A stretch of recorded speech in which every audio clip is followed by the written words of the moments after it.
مقبولیت وہی ہے، مقبول وہی ہے جو کہ عوام کو قبول ہے، لیکن اس کا جو معنی نکالا جاتا ہے انفارچونیٹلی پاکستان میں وہ کچھ اور ہے۔ مقبولیت اور قبولیت کو الگ الگ زمرے میں دیکھا جاتا ہے۔ جنرل صاحب بھی مسکرا رہے ہیں۔ جنرل صاحب،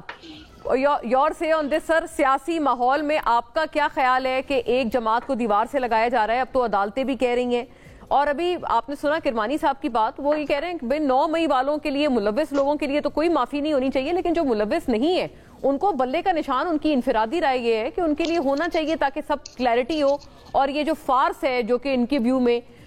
کرمانی صاحب کے کہ جی وہ سب سے مقبول جماعت ہیں، وہ بھی ایک ان کو کلیئر ہو جائے گی اگر یہ خوش فہمی ہے کسی کو۔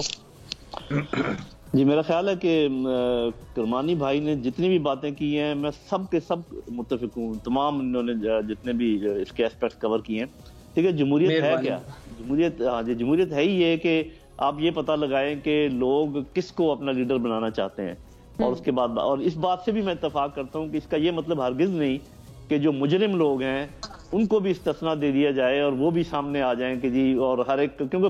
لوگوں کو بہت ساری چیزوں کا پتہ نہیں چلتا، لیکن یہ ضروری ہے کہ پہلے الزام ثابت تو ہوں جن پر ثابت ہیں۔ فار ایگزامپل جتنی ویڈیوز ہم نے دیکھی ہیں اس کے اندر جو لوگ جنہوں نے پتھراؤ کیا ہے، جن لوگوں نے آگ جلائی ہے، لگایا، کوئی اور